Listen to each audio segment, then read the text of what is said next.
The scent was the first thing that hit him. It wasn't the smell of a freshly polished office or the faint, distant hint of coffee from the break room. This was something else entirely. It was the scent of his fated mate, and it slammed into him with the force of a wrecking ball, threatening to shatter the carefully constructed composure of Julian Blackwood, the CEO. Before we continue the story, I want to hear from you. Have you ever felt an undeniable connection to someone that just couldn't be explained?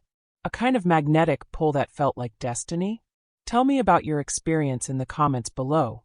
And if you're enjoying this story, remember to hit the like button and subscribe if you haven't so you don't miss our next story. For 523 years, he had lived with a hollow ache in his chest, a primal, unending hunger. His wolf had grown restless and bitter, tired of searching, tired of the endless parade of packless, mundane humans. He had built this towering empire of glass and steel, this bastion of human commerce, as a distraction. It was a world of logic and numbers, a place where instinct was a liability and control was a currency more valuable than any dollar. Every morning he would stand at the floor-to-ceiling windows of his corner office, watching the city wake up below him. Thousands of people scurried like ants, each one carrying their own dreams, their own burdens. He had tried to find solace in their humanity, tried to convince himself that this corporate kingdom he'd built was enough. But the wolf inside him knew better. It prowled restlessly through his consciousness, a constant reminder of what was missing. He had loved before, or thought he had. There was Isabella in 1847, a fiery Spanish woman who had stirred something in him. But when he touched her, there was no spark, no recognition. Just hollow attraction that faded with time.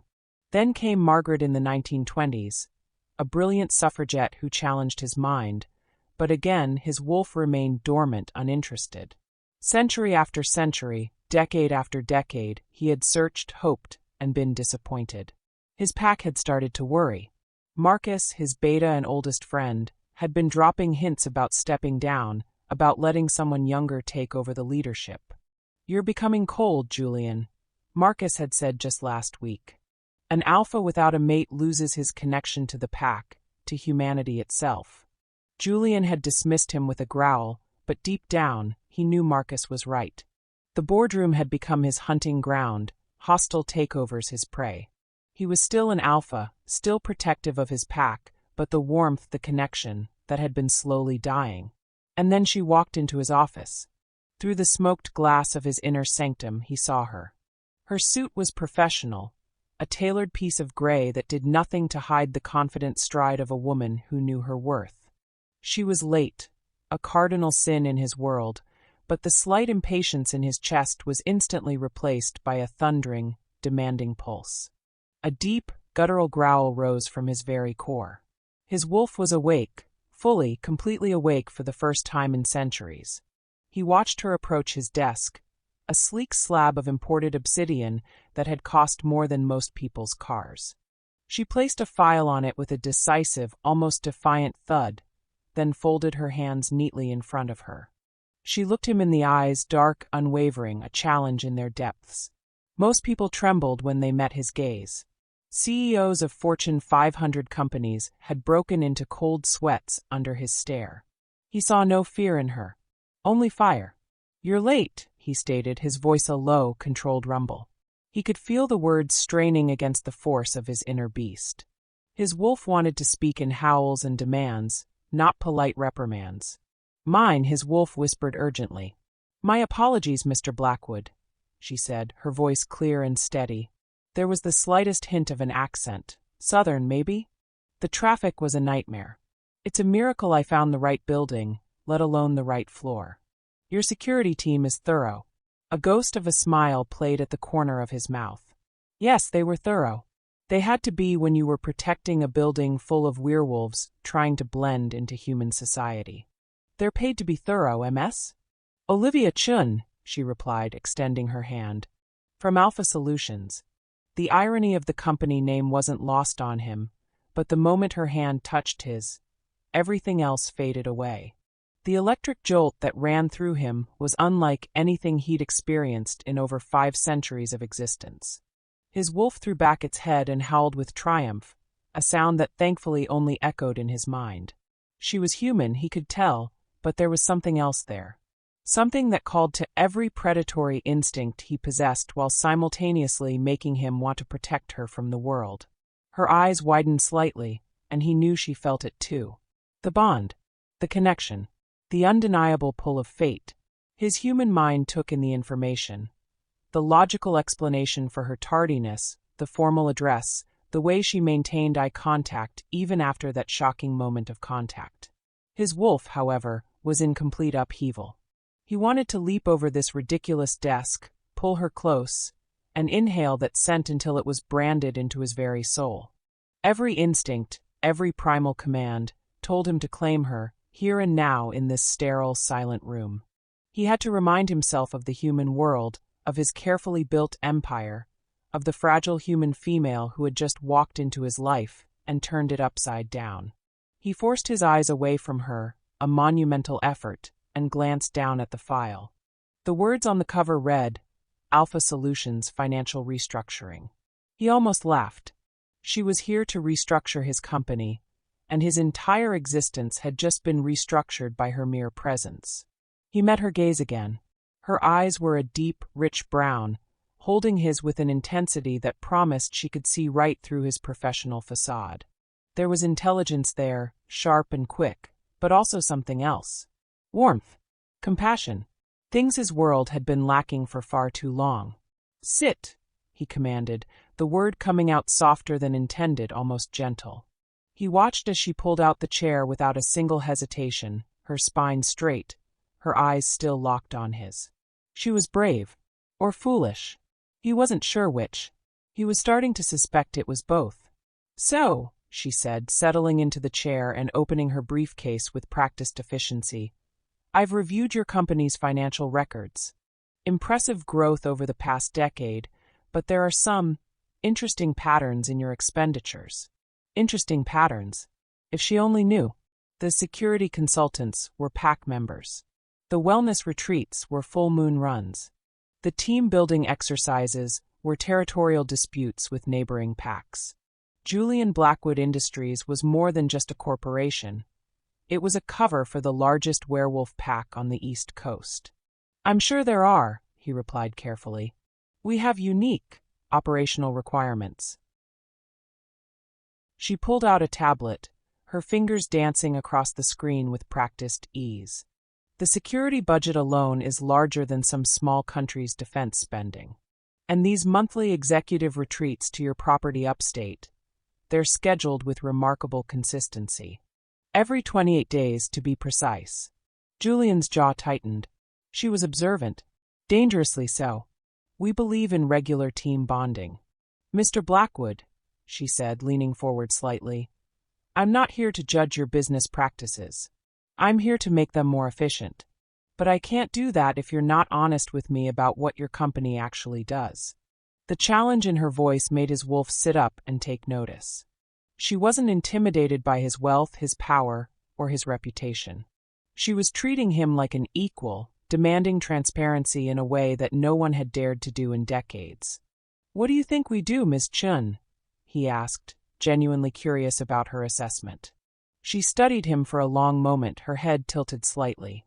On paper, you're a diversified investment firm with interests in real estate, technology, and sustainable energy.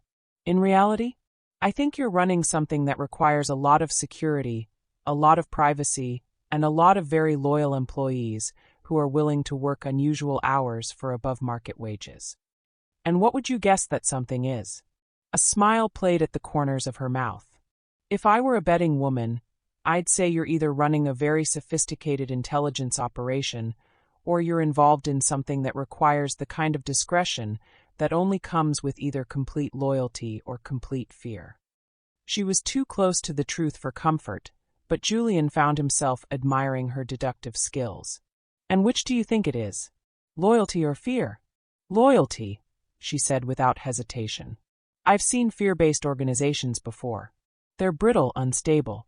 Your company has been growing steadily for years, weathering economic downturns that destroyed your competitors. That kind of stability only comes from people who believe in what they're doing. The question is, What are they believing in? Before Julian could respond, his phone buzzed. A text from Marcus. Emergency. Rogue wolf spotted downtown. Moving to intercept. Julian's blood ran cold. A rogue wolf in the city during business hours was his worst nightmare. They were unpredictable, dangerous, and completely capable of exposing their entire community. "I'm sorry," he said, standing abruptly. "I need to step out for a moment. Emergency." Olivia frowned, clearly frustrated by the interruption. "Of course. Should I?" "Stay here," he said, the command coming out more forcefully than intended. "Please," he added, softening his tone. "I'll be right back." He was halfway to the door when she spoke again. "Mr. Blackwood?" He turned back to her. "Whatever emergency you're dealing with, I hope everyone stays safe." The genuine concern in her voice made his chest tighten. She cared about people she'd never met, worried about problems she couldn't understand. His wolf preened at her compassion, recognizing the qualities that would make her not just a mate, but a Luna, a leader worthy of standing beside an alpha. "Thank you," he said softly. "I'll be back soon." The rogue wolf situation was contained quickly. Marcus and the security team were efficient. But Julian returned to his office to find Olivia standing at his bookshelf, studying the titles with interest. "Extensive collection," she commented without turning around. "Everything from ancient philosophy to modern economic theory. And quite a few books on mythology." Julian's throat constricted. The mythology section contained his real research. Centuries of accumulated knowledge about werewolf lore, pack dynamics, and supernatural politics. "I find mythology fascinating," he said carefully. "The stories people tell reveal a lot about their deepest fears and desires." She pulled out a leather-bound volume on Celtic folklore. "This is a beautiful edition. First printing. Something like that. Actually, it was a journal written by one of the original werewolf packs that had settled in Ireland. Julian had acquired it in 1743. You're interested in mythology?" "I majored in anthropology before I went into finance," she said, running her fingers along the book's spine with obvious appreciation. "There's something beautiful about the way ancient cultures tried to explain the unexplainable. The need to find meaning in chaos. And do you find meaning in chaos?" She turned to face him, and for a moment the professional mask slipped. He saw vulnerability there, a hint of something deeper. "I try to. Sometimes I think we're all just telling ourselves stories to make sense of a world that's fundamentally unpredictable." "What's your story, Olivia?" The question was more personal than he'd intended, but she didn't seem to mind. "Grew up in a small town in Georgia. Parents wanted me to be a doctor, but I was always more interested in why people made the choices they did rather than fixing the consequences. Went to college, got my MBA, ended up in corporate restructuring because I liked the puzzle aspect of it. Fixing broken systems, finding elegant solutions to complex problems. And now I'm in New York, sitting in the office of a mysterious billionaire who collects ancient mythology and runs a company that spends more on security than most countries spend on education." She smiled, but there was a challenge in it. "I'm starting to think my story is about to get a lot more interesting." Julian felt his wolf stir with appreciation. She was brilliant, fearless, and standing in his office like she belonged there. Like she'd always belonged there. "What if I told you," he said slowly, "that some of those mythological stories might be more than just explanations for chaos? What if some of them were accounts of real events?" Her eyebrows rose. "Are you asking me to believe in monsters, Mr. Blackwood?" "I'm asking you to keep an open mind." "About what exactly?" Julian weighed his options.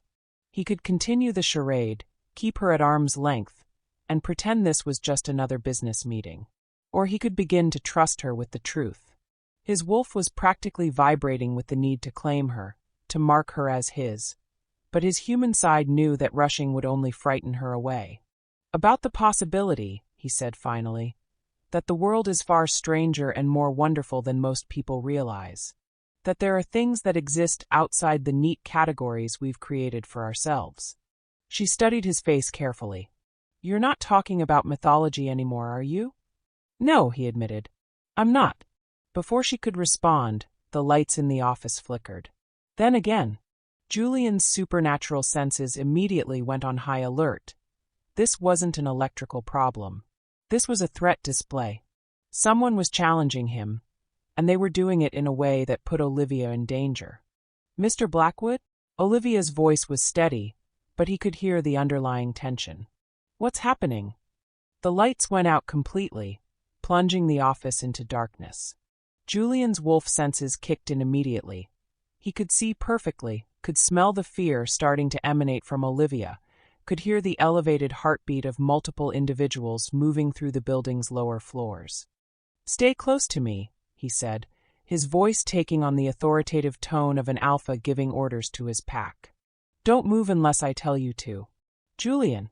She used his first name, and despite the danger, his wolf practically purred at the sound.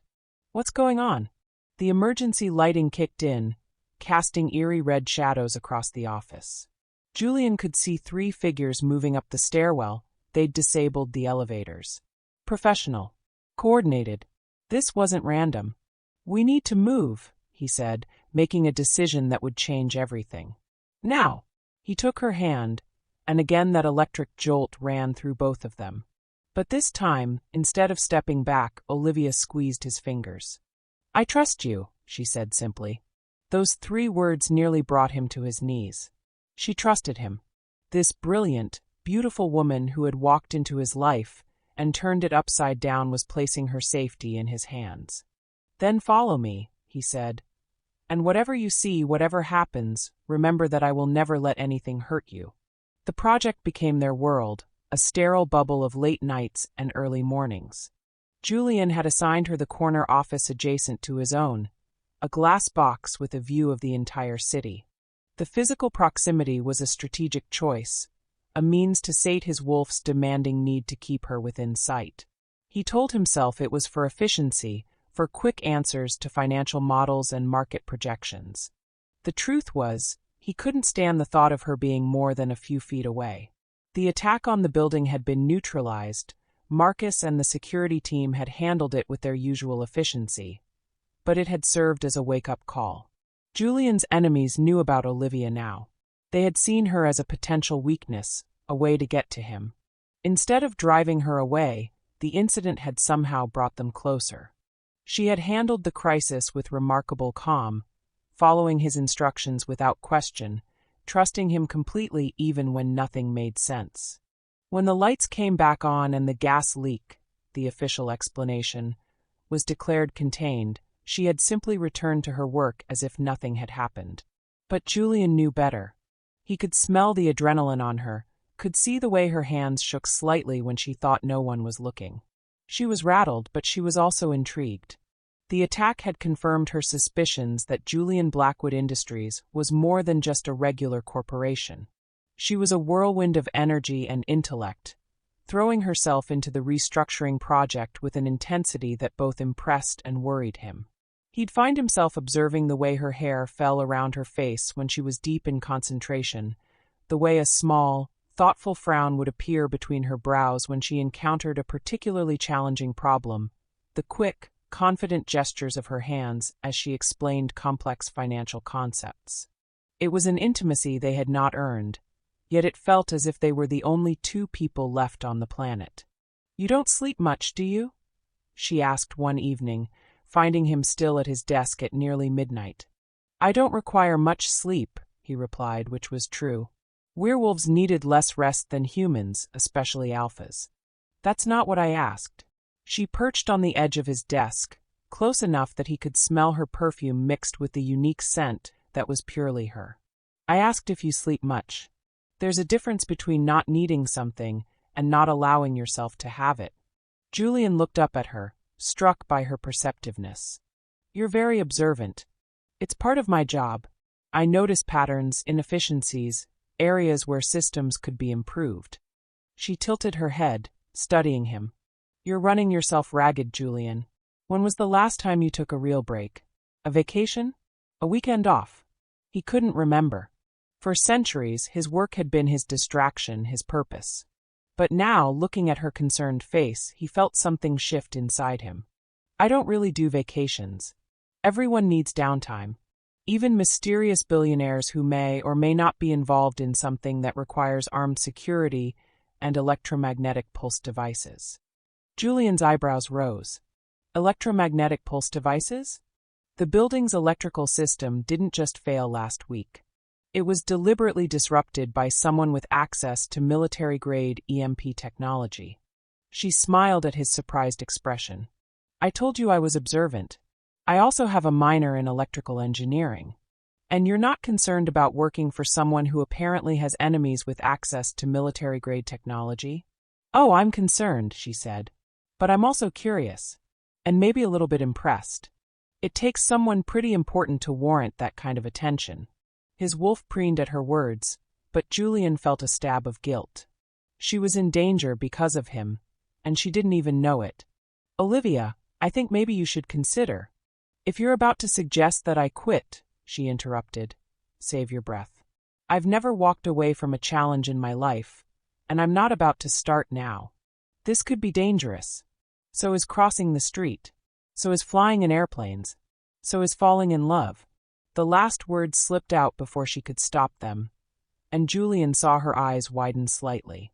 I mean, falling in love? Julian's voice was soft, dangerous. I didn't mean, that's not what I... She stood up abruptly, nearly knocking over his coffee mug. I should go. It's late. But Julian was already standing, moving around the desk to stand in front of her. He was close enough to see the gold flecks in her brown eyes, close enough to count the freckles scattered across her nose. Olivia, he said quietly, look at me. She did, and he saw his own feelings reflected in her gaze. The attraction, the connection, the sense of rightness that had been building between them for weeks. I need to tell you something, he said. What? I'm not entirely human. The words hung in the air between them, heavy with implication. Julian held his breath, waiting for her reaction. She stared at him for a long moment, her expression unreadable. I know, she said finally. You know.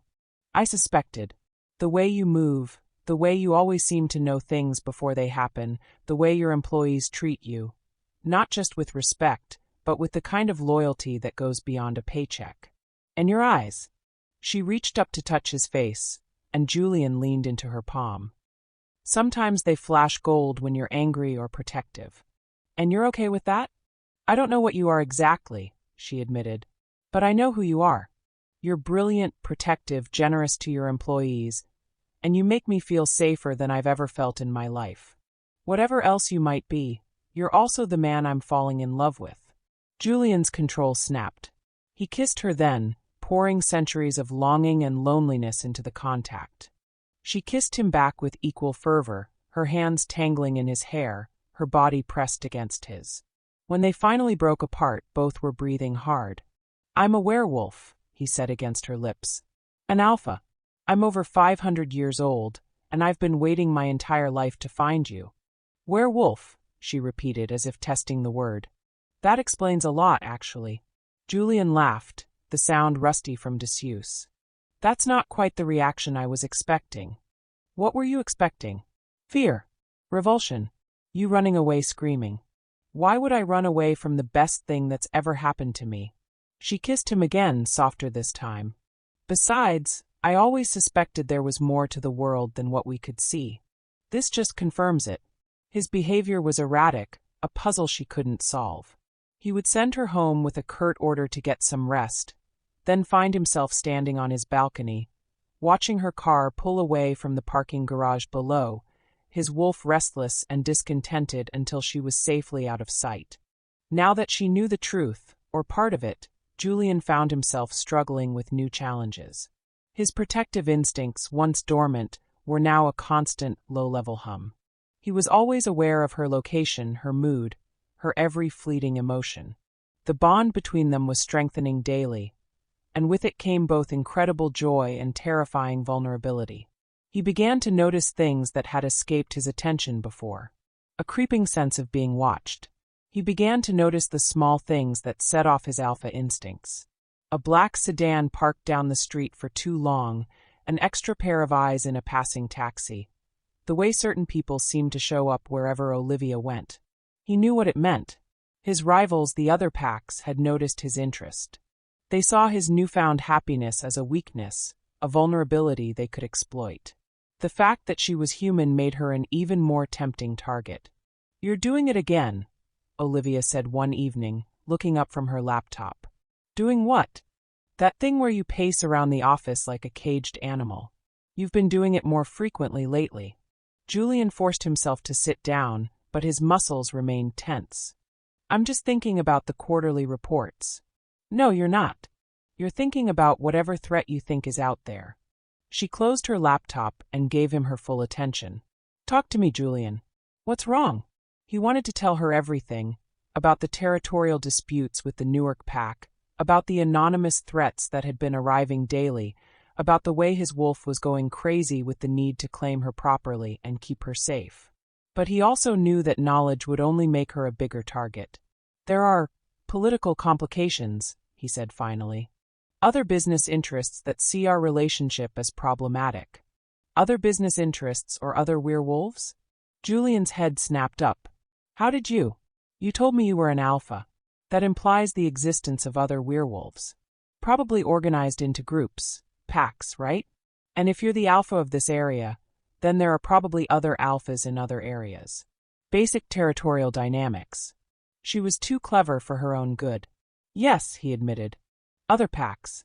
And they're not entirely pleased about my choice of mate. Because I'm human? Because you're human, because you're not from their world, and because they think you represent a security risk." Olivia was quiet for a long moment. "Am I? A security risk?" "You're the most important thing in my life," Julian said simply. "That makes you powerful, and power always comes with risk." "What kind of risk are we talking about? Corporate espionage? Hostile takeovers? Or something more physical?" Julian's jaw tightened. "I will never let anyone hurt you." "That's not what I asked." "Physical," he admitted reluctantly. "Some of the other packs have more traditional approaches to conflict resolution." "You mean violence?" "I mean they're not as evolved as my pack. We've learned to use human systems, law, business, politics to achieve our goals. Others still prefer more direct methods." One evening, Julian found himself walking a fine line. He stood in her doorway, the low light of her monitor illuminating her face, her brow furrowed in deep concentration. He could feel his wolf pushing at him, a raw, demanding need to simply stand close to her, to protect her, to claim her properly and bind her to him so completely that no other pack would dare threaten her. He resisted the urge, folding his arms across his chest. His voice was a low, almost tender murmur as he asked, "How are you feeling about all this? The werewolf thing, the danger, the fact that your life has become something out of a fantasy novel." She looked up at him, and he was struck by how beautiful she was in the dim light. "Honestly, it's terrifying and exhilarating at the same time. I feel like I've been living in black and white my whole life, and suddenly everything is in color." "And the danger doesn't frighten you?" "Of course it frightens me. But running away from fear isn't living, Julian. It's just existing." She saved her work and turned to face him fully. "Besides, I have something worth fighting for now." "What's that?" "Us. This. Whatever this is we're building together." Julian felt his heart swell with love and pride. She was perfect, brave, intelligent, compassionate, and strong enough to stand beside an alpha. His wolf whined with the need to make her his officially, to perform the mating ritual that would bind them forever. "Olivia," he said, stepping into her office. "There's something else I need to tell you." "What?" "The bond between us, it's not just emotional. It's supernatural. Werewolves have fated mates, and when we find them, the connection is intense. Permanent." She tilted her head, considering this. "How permanent?" "Forever. Literally. The bond can't be broken, not by distance, not by death, not by anything."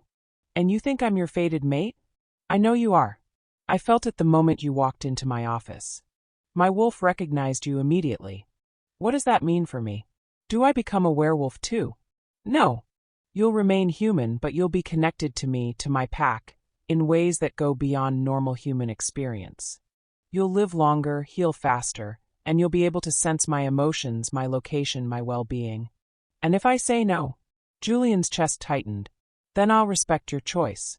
But the bond will still be there. I'll still feel connected to you, still feel the need to protect you, still love you beyond reason. And if I say yes, then you become my mate, my Luna, my partner in everything. You'll help me lead the pack, be involved in supernatural politics, and never have to worry about being alone again. Olivia stood up and walked to the window, looking out at the city lights. Julian watched her, every muscle in his body tense with anticipation.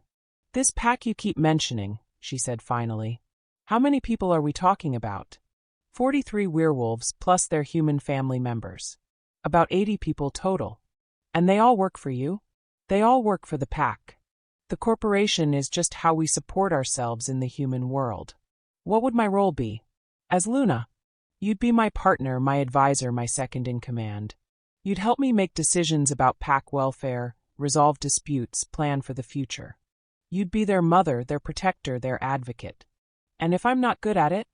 Julian turned her to face him, his hands on her shoulders. You'll be brilliant at it. You're already brilliant at it. Do you know how many people in this building ask about you? How many of them have commented on how much happier I seem since you arrived? They've noticed. They've noticed. A happy alpha makes for a happy pack. And you make me happier than I've been in centuries. But the peace was short-lived.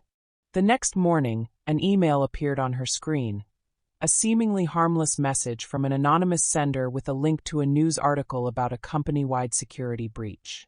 Julian's eyes narrowed as he read over her shoulder, his alpha instincts flaring.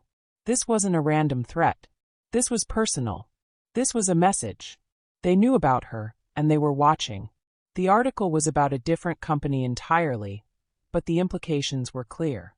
Someone was demonstrating their ability to breach security systems, to access confidential information, to threaten what Julian held most dear.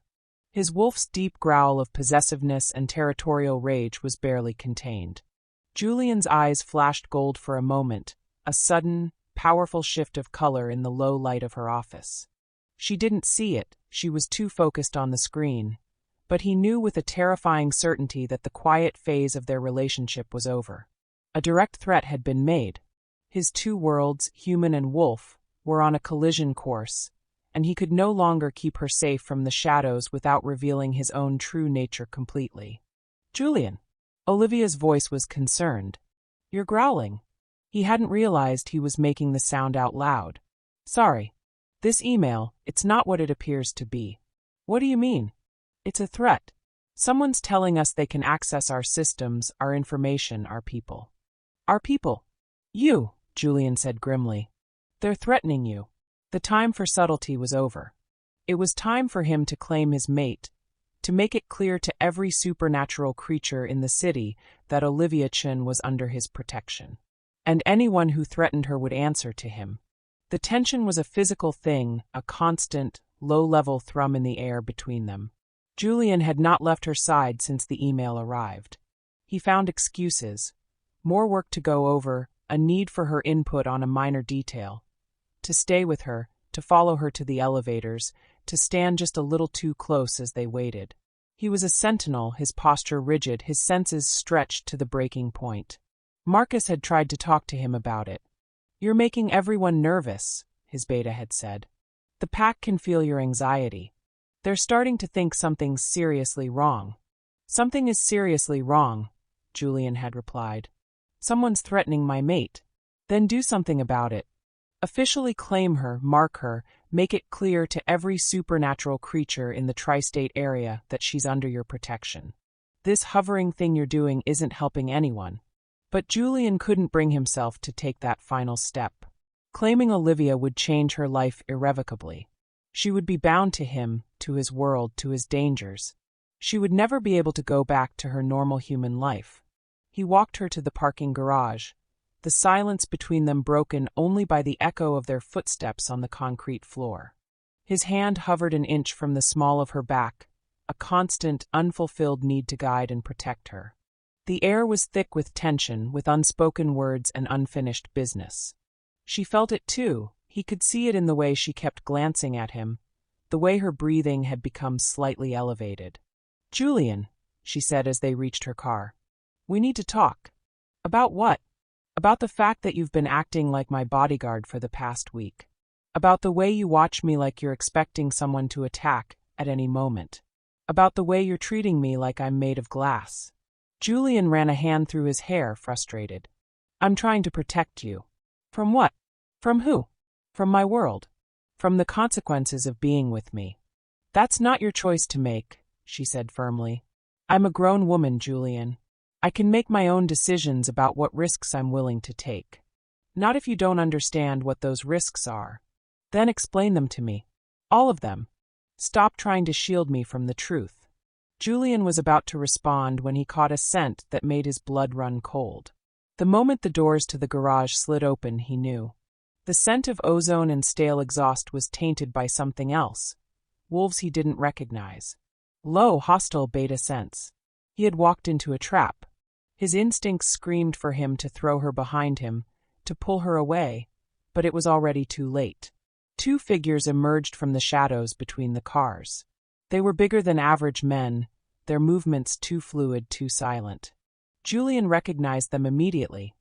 Enforcers from the Newark pack, known for their brutal efficiency and complete lack of regard for human life. They came at them fast, one grabbing for Julian, the other lunging for Olivia. Julian didn't hesitate. A guttural snarl ripped from his throat, not his own voice, but something raw and terrifyingly powerful. He shoved Olivia behind him with a single, brutal motion, his hand making contact with her arm. The touch was a shock to both of them. For Olivia, it was an electric current, a jolt of pure heat that ran from her skin directly to the core of her being. For Julian, it was a brand, a permanent mark that sealed their connection in a way that went beyond mere attraction or even love. He was a blur of motion. He was a master in a boardroom, but in this moment he was something far older, far more dangerous. His eyes, in the low glow of the garage lights, had turned a shocking, feral gold. The man who had grabbed him was now a heap on the floor, groaning in agony, his arm bent at an unnatural angle. Julian whirled to face the second attacker who, seeing the beast he had provoked, faltered. "Leave," Julian commanded, his voice a low, terrifying growl that echoed off the concrete walls. "She is mine." The words weren't a plea. They were a death threat wrapped in absolute certainty. The attacker, sensing a power far beyond his own, scrambled away and vanished into the darkness, dragging his injured companion with him. Julian stood panting, his shoulders heaving, his human form still clinging to him, but just barely.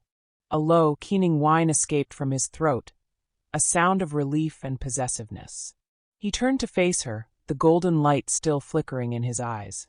Olivia was frozen against her car, her mind struggling to comprehend what she had just witnessed. The men who moved with the speed of shadows, the primal snarl that seemed to come from the depths of hell itself, the unnatural glow in his eyes. She had known intellectually that he wasn't entirely human, but seeing it, experiencing it, was something else entirely. "Olivia," Julian said, his voice rough with the effort of maintaining control. "Are you hurt?" She shook her head, unable to speak. Her heart was hammering against her ribs, but it wasn't from fear alone. A strange, breathless awe had taken its place. In the silence of the parking garage, the terrifying truth of his world was laid bare, and she was left with the single, monumental realization that she was completely, irrevocably in love with him. "We need to leave," Julian said, his eyes still scanning the shadows. "Now." The silence in the car was heavier than any conversation could ever be. Julian drove, his knuckles white on the steering wheel, his eyes fixed on the road, but his awareness was centered entirely on her. He had brought her to his penthouse, a fortress of steel and glass perched above the city, surrounded by security systems that no human could breach. She finally broke the silence, her voice a whisper that was nonetheless as sharp as a blade. "How long have you known?" "Known what?" "That I was your mate. Your fated mate. How long have you been planning this?" Julian's hands tightened on the steering wheel. "I felt it the moment you walked into my office. But I wasn't planning anything, Olivia. I was hoping. Hoping for what? That you would choose me. That you would accept what I am, what we could be together."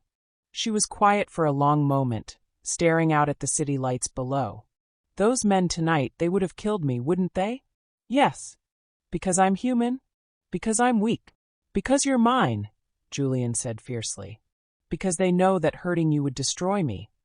And now they know that touching you means death.